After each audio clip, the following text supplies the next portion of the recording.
السلام عليكم البنات ومرحبا بكم في شهيوات ماجدة. الوصفه د اليوم كتجي رائعه. الا عندك اختي جوج ديال المندرينات وبيضه وحده اجي نحضروا هاد البسبوسه اللي كتجي رائعه وكتجي اقتصاديه وكتجي معلكه وكتجي مفروزه كما كتشوفوا معايا حبه حبه. هنا كنقول لكم مرحبا بك اختي في شهيوات ماجدة. ما تنسينيش من لايكاتك والتعاليق ديالك الزوينه. وبسم الله على بركه الله. غنحضروا هنا السيرو ديال هاد البسبوسه هادي ولا الشربات. عندي هنايا جوج ديال المندرينات كما كتشوفوا معايا اللي طبعا راني غسلتهم، عفوا وحده اللي طبعا راني غسلتها. غندير وحده يعني في السيرو هنا على هاد الشكل، كنقطعها وكنديرها في الكاسرونه على هاد الشكل كما كتشوفوا معايا. كنديرها دوائر. من بعد غنضيف لها السكر حبيبات. هنايا عندي جوج معالق ديال السكر حبيبات وعندي الماء كما كتشوفوا معايا، وكنديها لفوق النار حتى كتوصل لمرحله الغليان حتى كيبدا يطيب. هنا غندهن هاد المول ديالي وغنخليه على جنب. كندهنوه هو الاول كما كتعرفوا، يعني السميده كتشرب. الا وجدت يعني البسبوسه ديالي وعاد دهنت المول ديالي غتكون يعني شربت ديك السوائل كلها.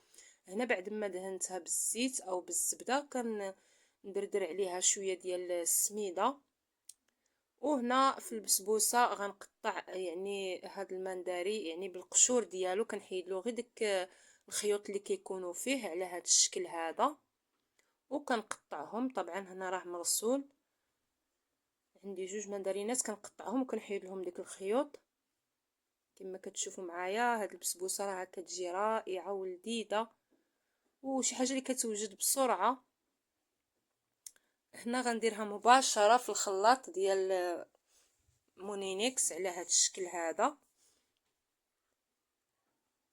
من بعد غنضيف هنا بيضه بدرجه حراره المطبخ، بيضه وحده كما كتشوفوا، والسكر عندي هنا كاس ديال السكر حبيبات ما عامرش ناقصه منه معلقه، وعندي قبيصه ديال الملحه، وعندي ساشي ديال السكر الفاني، ونص كاس ديال الزيت كما كتشوفوا معايا، وكاس ديال الماء.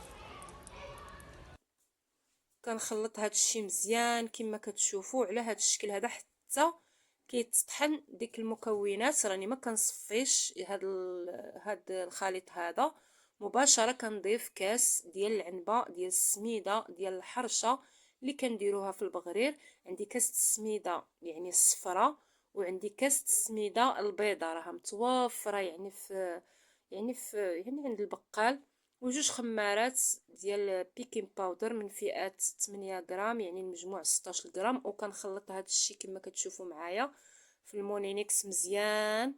من بعد مباشره كنخويه في هاد لاطه اللي كتدخل الفران اللي سبق لي ودهنتها.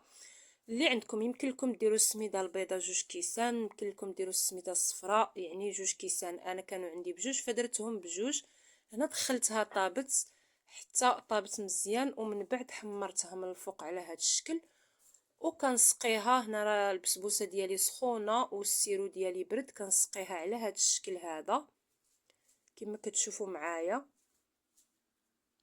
وغنديروا لها تزيين بسيط هكا بالكوك. راه كتجي غزاله وما تشبعوش منها، وشي حاجه اللي كتوجد بسرعه ما كتاخذش الوقت. كما سبق لي قلت لكم ديك السميده البيضاء حتى هي راه كتجي رائعه وكتجي زوينه بزاف. انا كنستعملها بزاف الا بغيت ندير الحريشه لوليداتي، راه كنخلطها مع الصفراء وراها كتجي حتى هي رائعه ومتوفره. كما كتشوفوا معايا هذه هي البسبوسه ديالي بعد ما وجدات وطابت. يجي هذا هو الشكل ديالها، كتجي رائعه ولذيذه وشي حاجه اللي كتوجد بسرعه. وكما قلت لكم ما كتجي لا معجنه ولا مدقصه، كتجي زوينه بزاف. فقط تبعوا لا فيديو وهي ان شاء الله غتصدق معاكم. هنا غنشارك معاكم واحد المورصو باش تشوفوها كي جات. يعني انا ديما في هذا الوقت ديال المندرين كنستعملها وكنستغلها بزاف. وهنا كنقول لك اختي ما تنسينيش من لي لايك ديالك وتشاركي الوصفه مع العائله والاصدقاء وتفعلي الجرس باش يوصلك كل جديد. شوفي تبارك الله كي كتجي مفروزه حبه حبه وكتجي لذيذه وشي حاجه كما قلت لكم سهله وسريعه كما كتعرفوا. ما بقيناش كنقدو نوقفوا بزاف، يعني شي حاجه اللي سهله وسريعه راها كنوضوا نوجدوها. هنا كنقول لكم بسلامه عليكم، ونتلاقاو مع وصفات جديده وفيديوهات جداد، وبسلامه عليكم.